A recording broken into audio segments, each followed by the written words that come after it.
नमस्कार, मेरा नाम है अभिषेक और बिहार दस्तक की पॉडकास्ट सीरीज का ये 15वां एपिसोड है, जिसमें आज हमारे साथ बातचीत के लिए एक विधायक ना होते हुए, एक सांसद ना होते हुए भी जो अन्य प्रकार के नेता होते हैं, यानी कि युवा नेता, यानी कि वे नेता जो युवाओं में खासा लोकप्रिय होते हैं, वे हमारे साथ मौजूद हैं।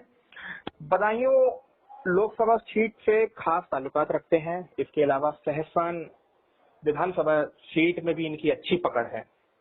यूपी की प्रमुख विपक्षी पार्टी समाजवादी पार्टी के युवजन सभा के पूर्व सचिव हमारे साथ बातचीत के लिए मौजूद हैं।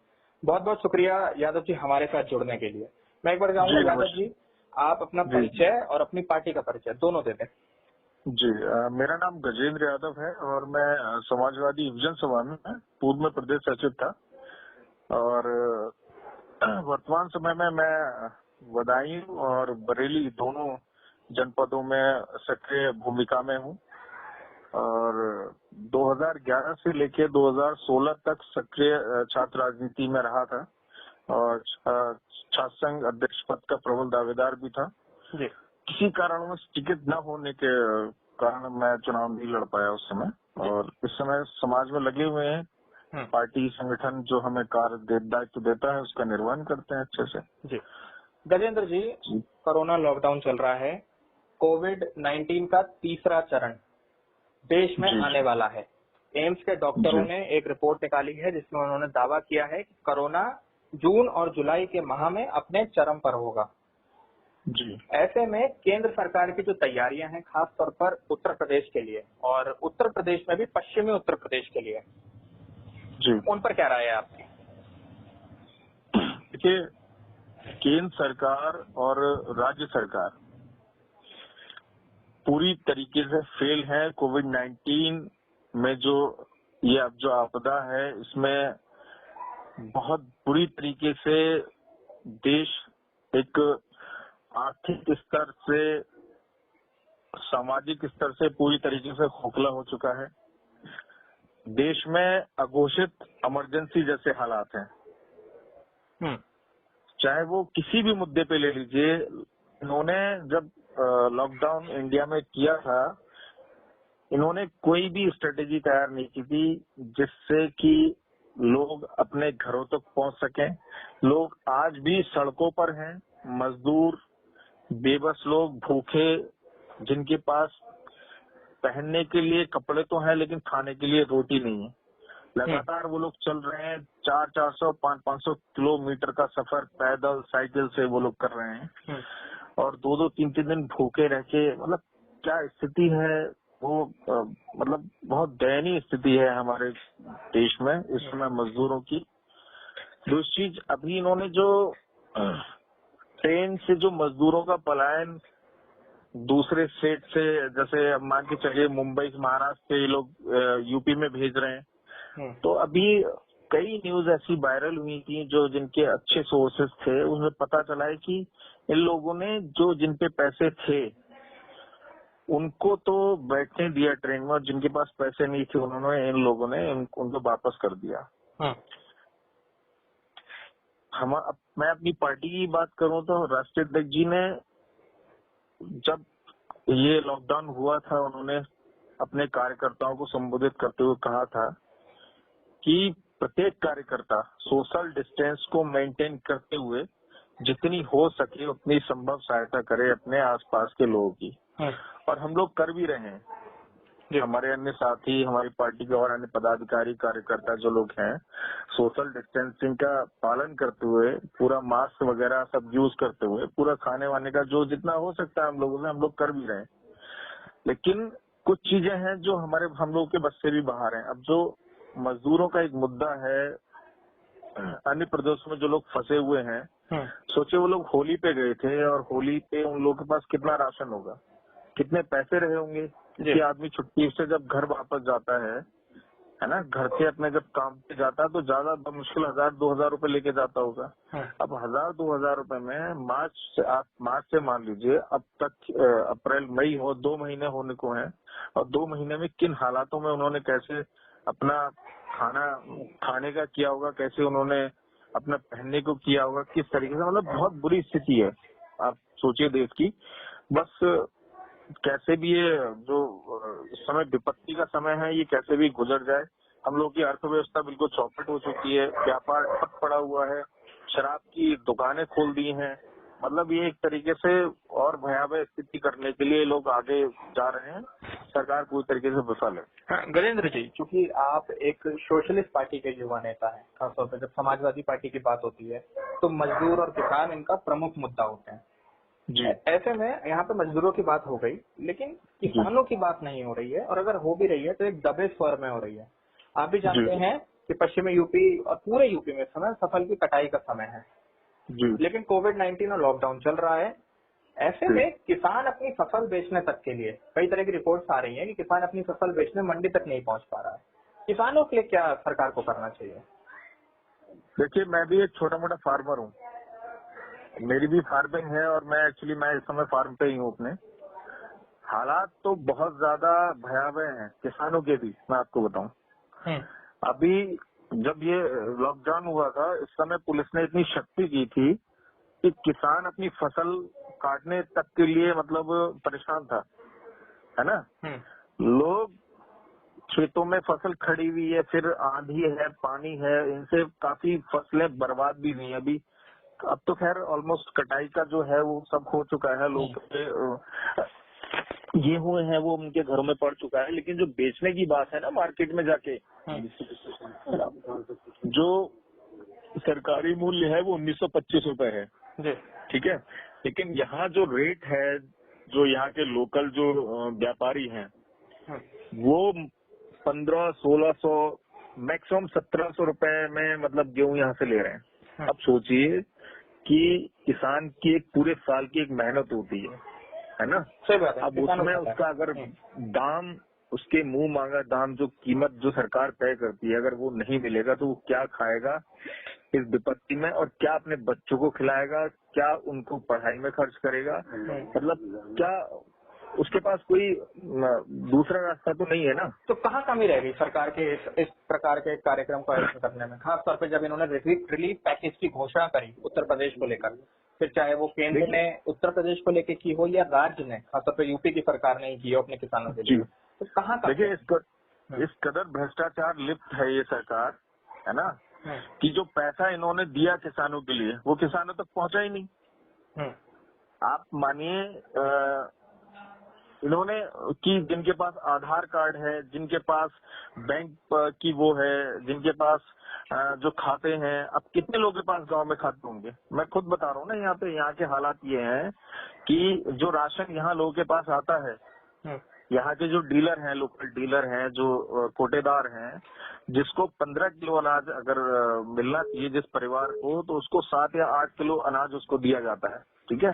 सरकार ने कहा था कि 3 महीने हम फ्री राशन देंगे, फ्री सिलेंडर देंगे, कोई व्यवस्था नहीं है। नहीं, सरकार दावा कर रही है, उन्होंने दिया है, सरकार दावा कर रही है, सरकार दे रही है, सरकार ने दिया होगा, लेकिन यहाँ लोगों को नहीं मिल रहा है। अच्छा। सरकार जो यहाँ के कोटेदार हैं वो पैसे ले रहे हैं, है ना। आप सोचिए, जो फ्री की चीज आ रही है उसका पैसा लिया जा रहा है, अच्छा, गरीबों से।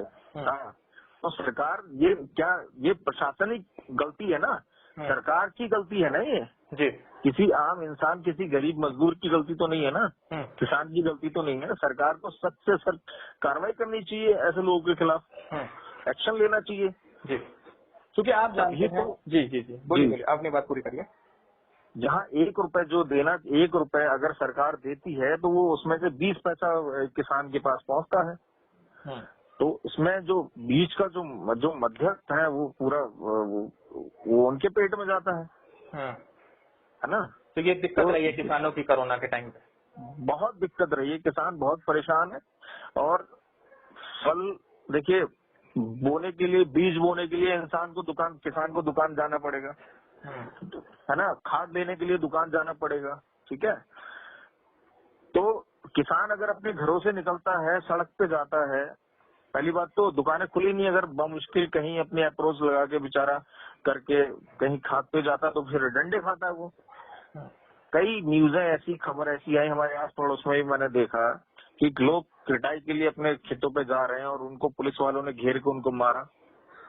तो ये तो एक तरीके का मतलब एक बहुत असहनीय स्थिति है ना। इसको समझने के लिए एक किसान के पहले आप उसके घर जाइए, तब ये चीज आपको एहसास होगा। हम तो देख रहे हैं, हम रह रहे हैं यहाँ पिछले 1 महीने से, तो इस स्थिति का पूरा बहुत बुरी हालत है। गजेंद्र, किसानों की बात हो गई, मजदूरों की बात हो गई, लेकिन कोविड-19 के दौरान एक और मुद्दा था जो काफी महत्वपूर्ण भारतीय राजनीति जगत और भारतीय राजनीति के परिप्रेक्ष्य में भारत में माना जाता था, लेकिन उस पर चर्चा सिर्फ चुनावों के समय होती थी और एक चुनावी माहौल तैयार किया जाता था, और वो विषय था स्वास्थ्य का मुद्दा। पश्चिमी यूपी में आप बदायूं जिले से आते हैं, आप भी जानते हैं बदायूं जिला काफी पिछड़ा माना जाता है पश्चिमी यूपी में। स्वास्थ्य की सुविधाएं बिल्कुल ना के बराबर हैं, खासतौर पर सरकारी महकमों में। बिल्कुल। कोरोना वायरस के दौरान इन सब मसलों की कलई खुल गई। ऐसे में स्वास्थ्य के मसलों पर आप क्या कहना चाहेंगे? अब स्वास्थ्य की बात कर रहे हैं तो स्वास्थ्य सेवाओं के तो हाल बहुत बेहाल हैं। यहाँ पर देखिए, अखिलेश जी ने एक 108 करके एक एम्बुलेंस चलाई थी। वो सीधे लोगों तक जाके, एक यहाँ से अगर कोई परेशान होता था फोन करता था सीधे जाके, उसको भी लोगों ने बिल्कुल धराशायी कर दिया, उस सेवा को भी। दूसरी चीज, जब कोविड-19 की बात आती है तो ये एक ऐसा वायरस है जो बहुत जल्दी सामने वाले को इन्फेक्टेड करता है। एक सोशल डिस्टेंसिंग, अगर आप दूर से या तो बात करिए करीब 1-2 मीटर की दूरी से, तो पीपीटी जो किट है ना, इन्होंने डॉक्टर और पुलिस जो है इस समय फ्रंट पे है, और जो हमारे सफाई कर्मचारी हैं, ये 3 योद्धा जो ऐसे हैं जो अपनी जान को जोखिम में डाल के सामना कर रहे हैं इस वायरस का। और उन्हीं को मूलभूत सुविधाएं जो है अगर उनको ना दी जाएंगी तो वो तो मरने की कगार पे है ही, वो तो खुद संक्रमित होंगे।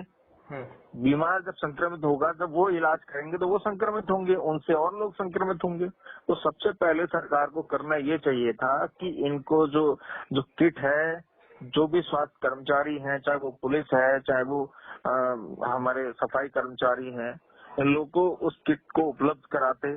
और इस समय के हालात तो ये हैं, कई ऐसे वीडियो वायरल हो रहे हैं सरकार की जो कलई खोल रहे हैं पूरी, कि इनकी स्वास्थ्य सेवाएं क्या हैं, इन्होंने क्या दिया है ना। ये सरकार जनता से ही पैसा लेगी, ठीक है, और उस पैसे का सदुपयोग ना करके दुरुपयोग करेगी, ठीक है। और जो पैसा हमको स्वास्थ्य सेवाओं में लगाना चाहिए था, उसको इसने अपने हवाई जहाज और अन्य जो पार्टी के कार्यक्रम है उनमें खर्च करने के लिए इस्तेमाल करना है।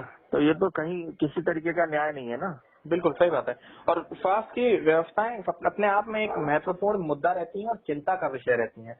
आप अगर यूपी का ही देख लें तो 3,500 के तकरीबन केस होने वाले हैं कोरोना के यूपी में, ठीक है। आज की स्थिति आपको पता है, पिछले 24 घंटे में 4669 केसेस बढ़े हैं जी। ये एक तरीके का रिकॉर्ड है पिछले 24 घंटे में जी। ये आप नोट करिएगा, 4669 केस बढ़े हैं पिछले 24 घंटे में, रिकॉर्ड ये है। तो स्थिति ये इनकी कोई स्ट्रेटेजी है ही नहीं ना, सरकार पूरी तरीके से फेल है, विफल है सरकार। बोलिए, आप बोलिए, कंप्लीट करते हैं मैंने। गजेंद्र जी, यहाँ पे सरकार की बात हो गई, स्वास्थ्य की बात हो गई, मजदूरों की बात हो गई। क्योंकि क्या है कि युवा भारत की धड़कन है और भारत में युवाओं की जो संख्या है वो तकरीबन 50 से 60% आजकल युवा हैं भारत में। ऐसे में कोरोना वायरस के टाइम पर हमने देखा है कि युवाओं की सक्रिय रूप से भागीदारी अपने अपने क्षेत्रों में आई है। ऐसे में आप भी युवा नेता रहे हैं, तो इस मुद्दे को आप कहाँ पे देखते हैं? क्योंकि आप लोग अभी ना किसी पॉलिटिकल पार्टी के विधायक हैं, ना किसी राजनीतिक दल के सांसद हैं, ना आप पॉलिट ब्यूरो में हैं। आप क्या हैं, एक फ्रंट लाइन युवा नेता जो होता है, जो सोच होता है किसी पॉलिटिकल पार्टी की, आपको ऐसे में कोरोना वायरस में आप क्या कर रहे हैं, थोड़ा सा इसके बारे में बताइए। देखिए, मैं आपको बताऊं, मैं आज ही हमारे एक साथ का बच्चा था, मैं उससे आज बातचीत कर रहा था कि इस समय इंसान को तो रोटी की दिक्कत है ही है, लेकिन जो जानवर हैं वो भी बहुत ज्यादा परेशान है। उनको जब लोग सड़कों पे नहीं होंगे तो उनको रोटी कहाँ से मिलेगी, है ना। इंसान तो है ही परेशान, जानवर भी परेशान है। तो हम तो कोशिश इतना किए कि जो हमारे आसपास के लोग हैं, मैं इतना ही कर सकता हूँ ना कि मेरा जो सर्किल है, मेरे आसपास के जो घर हैं, जो हमारे जिन्हें मैं जानता हूँ, या मेरे पास अगर कोई इस तरीके का फोन आता है एटलीस्ट वो रात में भूखा ना सोए। तो मैं कह रहा था उस बच्चे से, मैंने कहा यार ईश्वर मुझे इतना कर दे कि मेरी आंख से मैं जहाँ तक देख सकूं वो इंसान भूखा ना रहे जी। मतलब मैं इतना सक्षम मुझे कर दे ऊपर वाला कि मैं अपनी आंखों से जहाँ तक देख सकूं वो इंसान भूखा ना रहे। तो हम लोग, हमारे राष्ट्रीय अध्यक्ष जी ने कहा था कि जब शुरुआत में जब लॉकडाउन हुआ था कि हम लोग अपने स्तर से जितना हो सकता है सोशल डिस्टेंसिंग को मेंटेन करते हुए जितनी लोगों की मदद हो सकती है, कोई हमारे यहाँ से भूखा ना सोए, उनको पर्याप्त भोजन उपलब्ध हो सके। अभी मैंने हमारे पास में एक घर है, मैंने उनसे पूछा कि आप कैसे, उनके 9 बच्चे हैं। तो हमने पूछा आप कैसे अपना खर्चा करते हो, बोले बेटा पहले तो हम दिल्ली हमारे बच्चे चले जाते थे, अब तो वहां भी नहीं जा सकते। तो हमने कहा जो भी हमसे संभव आपकी मदद चाहिए हो तो आप हमें बताना, हम आपकी मदद करेंगे पूरी। और उन्होंने हमें बताया, हमने मदद की भी उनकी। तो जितना भी हमारे बिहाफ से हो सकता है हम लोग कर रहे हैं। अब जो सरकार को जो काम करना चाहिए तो वो तो सरकार ही करेगी ना जी।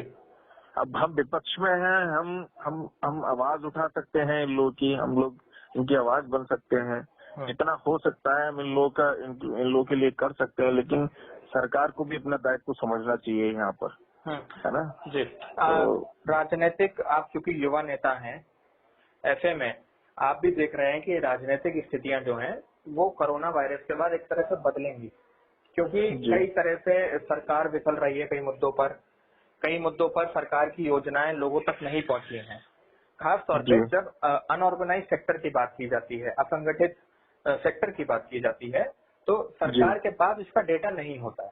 सरकार ऑर्गेनाइज सेक्टर का तो डेटा अपने पास पूरा मैनेज करके रखती है, लेकिन अनऑर्गेनाइज सेक्टर की डेटा उन्हें नहीं पता होता कि यूपी से कितने मजदूर गए दिल्ली नौकरी करने, यूपी से कितने मजदूर गए महाराष्ट्र नौकरी करने। हाल ही में आपने अभी एक किस्सा सुना होगा कि महाराष्ट्र के पास औरंगाबाद उधर की तरफ मजदूरों की ट्रेन से कटकर मौत हो गई। जी रोटियां जमीन पर बिखरी हुई थी। बहुत ही एक तरह से कहा जाए तो एक भावुक करने वाला वो दृश्य था। ऐसे में यूपी के मजदूरों के लिए, खासतौर पर यूपी या बिहार हो गया, इनके लिए सरकार को किस तरह से अपनी रणनीति में परिवर्तन लाना चाहिए? देखिए, सरकार को करना ये चाहिए कि जहाँ जहाँ मजदूर हमारे फंसे हुए हैं, सबसे पहले उनके जाने की उचित व्यवस्था करनी चाहिए। चाहे वो बसें लगाएं, चाहे वो ट्रेन लगाएं, ठीक है। जब हम विदेश से लोगों को यहाँ बुला सकते हैं। अभी आपने अगर पढ़ा होगा, आपने सुना भी होगा, अभी कल या परसों में विदेश से फ्लाइट से कुछ भारतीयों को बुलाया गया है, वंदे भारत मिशन। लेकिन उनसे किराया वसूला गया। नहीं, बिल्कुल किराया वसूला गया है, लेकिन वो सक्षम लोग हैं ना। आप एक चीज देखिए ना, वो सक्षम लोग हैं। तो उनसे अगर आप जहाँ 10,000 है वहाँ 20,000 भी नहीं, 50,000 भी देने को। आपको पता होगा मुंबई के दो उद्योगपति हैं, उनके 2 बच्चे इंग्लैंड से बुलाए गए थे। उनका एक दिन का किराया आपको पता है कितना था? जी बताइए। 12.5 करोड़ रुपए। उन्होंने प्राइवेट चार्टर्ड प्लेन उन्होंने भेजा इंग्लैंड से, और वहां से। तो ये सक्षम लोग हैं। लेकिन मैं बात कर रहा हूँ मजदूरों की, जिनके पास खाने के लिए इस समय रोटी नहीं है, वो कहाँ से किराया देंगे? तो सबसे पहली प्राथमिकता ये है कि उनके किराए को माफ करके उनको बाइज्जत उनके घरों तक पहुंचाया जाए, ठीक है। चाहे उससे पहले उनके घर पहुंचा के घर ना पहुंचाएं, तो उससे पहले जो जिला जो पड़ता है उसके बॉर्डर पे ही उनको क्वारंटाइन किया जाए, जो एक नियम है इसके कोविड-19 के, है ना।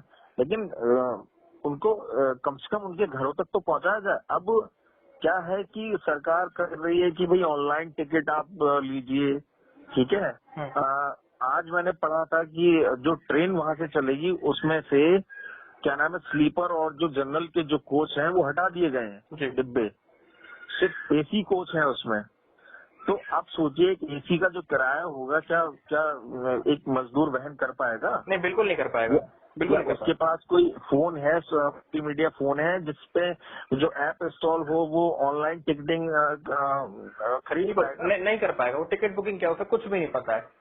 तो ये जमीनी बात नहीं है ना, ये सब ये हवा हवाई है, इनका कोई उद्देश्य नहीं। इनका उद्देश्य बस ये है कैसे भी इंसान परेशान हो, है ना। आप खुद को प्रधान सेवक समझते हैं, प्रधान सेवक कहते हैं, तो आपका दायित्व तो बनता है कि जो आपकी जनता है वो कम से कम सुकून से रह पाए और उनका वो अपने घर तक आराम से पहुंच जाए। आप ऐसी ऐसी फोटोज वायरल हो रही हैं, लोग ट्रकों से जा रहे हैं, लोग सीमेंट की गाड़ियों से निकल रहे हैं, मतलब ये हृदय विदारक दृश्य है। अभी आपने बताया 16 लोग जो मरे हैं, बहुत बहुत बुरी घटना थी। रोटी के लिए इंसान जाता है, मजदूर ट्रैक पे चल रहा है, वो बेचारा अफवाहों का शिकार हो रहा है। उसको अफवाह मिलती है कि ट्रैक पे आप चले जाओ, वहाँ पे कोई ट्रेन या गाड़ी इत्यादि मिल जाएगी ट्रेन से संबंधित, उसमें आप बैठ के चले जाना। वो बेचारा अफवाह के चलते 100 किलोमीटर चल पड़ा है। दिल्ली पे, दिल्ली बॉर्डर पे देखें, दिल्ली यूपी बॉर्डर पे, वहाँ पे मजदूर चल पड़ा है। जी, हर प्रदेश की सरकार को करना चाहिए। जैसे अब दिल्ली के जो लोग हैं, दिल्ली से जो यूपी में लोग आने चाहिए, तो दोनों सरकारों को आपस में सामंजस्य बना के आपस में एक ऐसा कोई मतलब एक इस तरीके की स्ट्रेटेजी तैयार करनी चाहिए कि जो मजदूर जो है वो बिना किसी पैसे के अपने घर तक पहुंच जाए। सरकार बाहर से लाने वालों के लिए अभी जो टिकट का पैसा इन लोगों ने लिया जो बाहर से आए, उससे पहले जो लोग आए थे उनसे तो पैसा नहीं लिया था ना। तो क्या हम अपने मजदूरों के लिए इतना नहीं कर सकते? लेकिन जब वोटिंग होती है, जब 2 बार फेल हो गया जब वोटिंग होती है, जब वोटिंग होती है तो सबसे पहले यही मजदूर, यही गरीब तबका जो होता है सबसे पहले लाइन में लगता है। और यही मिलेनियर जो लोग हैं, यही जो पैसे वाले लोग हैं, करोड़पति लोग, ये सबसे बाद में आते हैं। और कुछ तो आते भी नहीं है वोट डालने, सरकार यही लोग बनाते हैं जी। लेकिन सर सामंजस्य 2 बार फेल हो गया आपका पहला सामंजस्य फेल हुआ जब आनंद विहार में भीड़ उमड़ी, पहला, और दूसरा तब हुआ जब मुंबई में भीड़ उमड़ी। आपने भी देखा कि हजारों की तादाद में मजदूर इकट्ठा हो गया। बाद में वो अलग मसले निकले कि कुछ मजदूर अफवाहों के चक्कर में आ गए थे, कुछ मजदूरों को लगा कि ट्रेन चलने लगी है, लेकिन लॉकडाउन में तो धज्जियां उड़ गई। नहीं, तो ये फेलियर है ना, ये गवर्नमेंट का फेलियर है, ये तो सरकार का फेलियर है। सरकार को इसमें कठोर कदम उठाने की आवश्यकता है। तुरंत जो इस तरीके के जो मैसेज जो है इनको कन्वे करता है, उनके खिलाफ सख्त से सख्त कार्रवाई करे, ताकि इस तरह के भविष्य में कोई इस तरह की घटना ना हो सके। आप सोचिए, लाखों लोग आनंद विहार में से अगर कोई घटना हो जाती बड़ी, तो क्या होता देश में? हजारों लोग मर जाते जी। और मैं खुद देख रहा हूँ, मैं एक बार अभी दिल्ली से आया था इसी बीच में, तो मैं देख रहा था हजारों लोग सड़कों पे थे जो पैदल आ रहे थे। हमारे यहाँ खुद कम से कम 150 लोग जो हैं हमारे क्षेत्र में, ये लोग पैदल चल के दिल्ली से आए हैं। एक 14 साल का बच्चा दिल्ली से अभी पैदल चल के, अभी 6-7 दिन पहले की बात है, वो दिल्ली से चल के पैदल आया, दो रात में वो पैदल चल के आया था। तो बहुत भयावह स्थिति है, बहुत ज्यादा विकराल स्थिति है। देश एक आग के बारूद पे है ना, एक बारूद के ढेर पे है। अब कैसे क्या होगा ये ऊपर वाले के हाथ में, हम लोग सिर्फ प्रार्थना कर सकते हैं। पूरा देखिए, एक चीज और बताऊं मैं आपको, भारतीय अर्थव्यवस्था तो बिल्कुल चौपट हो ही गई है।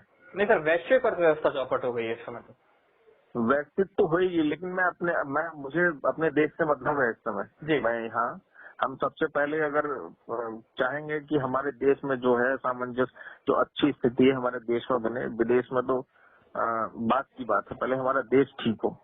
तो इस समय के हालात क्या हैं कि जनता तो है, जो है वो तो पालन कर रही है ठीक से।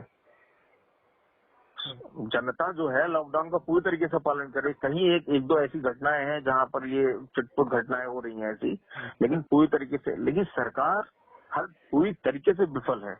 आप बताइए, शराब की दुकान खोलने की क्या आवश्यकता थी इस समय? बिल्कुल सर, लॉकडाउन की धज्जियां करना ही, अगर आपको करना ही था तो आप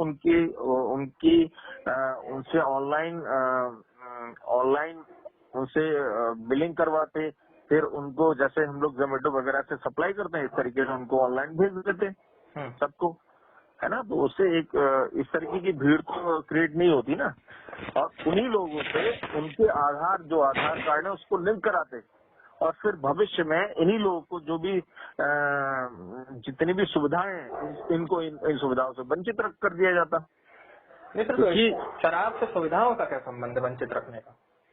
अरे आप एक बात बताइए, शराब इस समय शराब से ज्यादा तो लोगों के स्वास्थ्य की चिंता होनी चाहिए ना। यही प्रधानमंत्री कहते थे, बिल्कुल बिल्कुल। यही प्रधानमंत्री इन्हीं ने कहा था कि रा से समाजवादी पार्टी है, रा से जो उनकी पार्टी है अजीत चौधरी और हाँ सुधीर चौधरी जी की, और अजीत चौधरी वहाँ से बसपा है ना।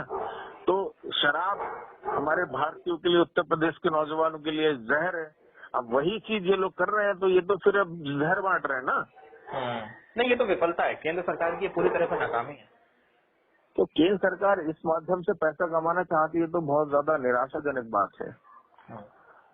नरेंद्र जी, कैसी स्थिति है आपके क्षेत्र में, जो कि आप बदायूं क्षेत्र से ताल्लुकात रखते हैं, वहाँ के युवा नेता रहे हैं, ऐसे में आज हमारे अभी की स्थिति तो ठीक है। अभी कुछ 4-5 केसेस हुए थे, वो अभी उनकी दोबारा से बरेली वो लोग एडमिट थे। अभी दोबारा से परसों की रिपोर्ट है, दोबारा से सब लोग नेगेटिव आए हैं। और इस समय हमारी बदायूं में कोई केस नहीं है, सब कुछ बहुत नॉर्मल है, अच्छा है, सब लोग अच्छी तरीके से रह रहे हैं और पालन भी कर रहे हैं। सहसवान में हमारे अभी 1-2 केस आए थे,